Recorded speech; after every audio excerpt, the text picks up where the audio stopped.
किताब आदिमा पढ्न पाएको सबै कुरा होइन। तपाईँले आफैले देखेको भएको कथा चाहिँ के हो? जस्तो हजुर आसामभित्रका हिजो त हामी नेपालीहरू अब आसाममा पनि फैलिएका छौँ। हिजो हाम्रा पिता पुर्खाहरूले यहाँ आएर गर्दाखेरिका दुःख र सङ्घर्षका कथाहरू चाहिँ भनौँ न, कस्ता थिएछन् दिनहरू?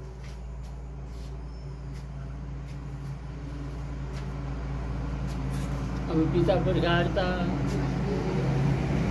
कसरी के गरेर चलेर जानुभयो। हाम्रो दिनमा हामीले जान्दाखेरि यहाँ योभन्दा अलिक केही जङ्गल मुलुक थियो। जातिपातीहरू भने मेरा उमेरले जान्दाखेरि सबै जातिपातीहरूकै बसोबासो थियो। नेपाली, बिहारी, बेङ्गोली, मुसलमान, असमिया, बडो, कछाडी, सौताल आदिवासी सम्पूर्ण जातिहरू नै को यहाँ बसोबासो थियो। यस्तो अगाडिका दिनमा झगडा आदिहरू पनि हुँदैन थियो। सबैले हामी नेपालीहरूलाई ठाकुर ठाकुर भनेर भन्थे। हिन्दू जातिहरूले ठाकुर भनेर मान्दथे नेपालीका ब्राह्मणहरूलाई। गर्दै अब एक समयमा उनीहरू नै हामीसित पनि अलिक टेढो नजरले पनि हेर्नुभयो। आजभन्दा 30-40 वर्ष अगाडि असमिया सम्प्रदायहरूले अलिक नबुझेर होला सायद अलिक टेढो नजरले हेरे। त्यही समयमा कतिपय दाजुभाइहरू त यहाँदेखि उठेर पारी तरे पनि नेपालतिर गए पनि। तर अब हामीहरू बस्ने यिनै बसिराखेकै छौँ आजसम्म। केही बिचमा अलिअलि शान्ति अशान्ति यस्तै चल्यो। अहिले फेरि राम्रैसित चलिआएकै छ। पहिलेको हिसाबले चाहिँ अहिले धेरै असल हुनुपर्ने, राम्रो हुनुपर्ने, सुख शान्ति, अलिकति धन सम्पत्तिको सुरक्षा जस्ता कुराहरू, सुरक्षित व्यवस्था अहिले राम्रै छ। सरकारले पनि राम्रै व्यवस्था गरेको छ। कुनै जातिप्रति त्यसरी यो जाति विदेशी हो, यो जाति यहाँ बस्न पाउँदैन भन्ने यस्तो खाले भनाइ अहिले हामीले सुनेको छैन। राम्रै नै वर्तमान भविष्य गुजारा यहाँ हुन्छ होला नै भन्ने हाम्रो किसिमको धारणा छ। तपाईँको नाम के अरे? कुबेर पौडेल हो मेरो नाम। ए, कति वर्षको पुग्नु? अहिले म 73 वर्ष लागेँ। तपाईँ आफै नि कहाँ जन्मिनु भएको त?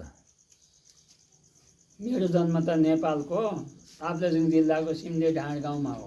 सिमले फुङलिङ पञ्चायत हो। फुङलिङ? हाम्रो पनि त फुङलिङै त भने पहिले। ए, तर बालकालमै आएको म, अति सानैमा। तर हाम्रा पूर्वज भने कुप्रा हजुरबाहरू पनि यस ठाउँमा अगाडि नै आएर बस्नुभएको थियो। उहाँ पनि छोडेको थिएन। र यहाँ पनि कुप्रा हजुर 200 वर्ष पूर्वदेखि नै यस ठाउँमा बसोबासो भएको रहेछ। कुप्रा हजुरबा, कुप्री हजुरआमै, हजुरबा, हजुरआमै, मेरा पिताजी माताजीहरू यहीँ नै बित्नुभयो। त्यति बेला दुईवटा चलन क्या, जस्तो हाम्रै पनि त एउटा हाँगो यता आयो, एउटा हाँगो तराई झर झापा झर होइन। जस्तो हामी तल झऱ्यौँ उतै बस्यौँ, उहाँहरू यता आउनुभयो यता आउनुभयो। के कारणले चाहिँ त्यसरी छुट्टिएर यता जाउँ उता जाउँ भयो जस्तो लाग्छ तपाईँको विचारमा? यतातिरले केले तानो त?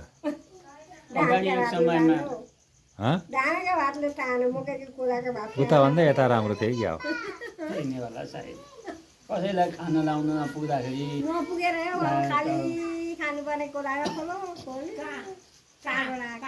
उहिले अब भाइ भन्छ किन आउनु आफ्नो उता छोडेर, हामी चाहिँ उहीँ बसेको तपाईँहरूले सबै यता आउनु भयो भन्छ कि। अनि हामी चाहिँ हेर्न डुल्न आउँदा आउँदै मानिसलाई कतिलाई यतै राम्रो लाग्यो, यतै बसे।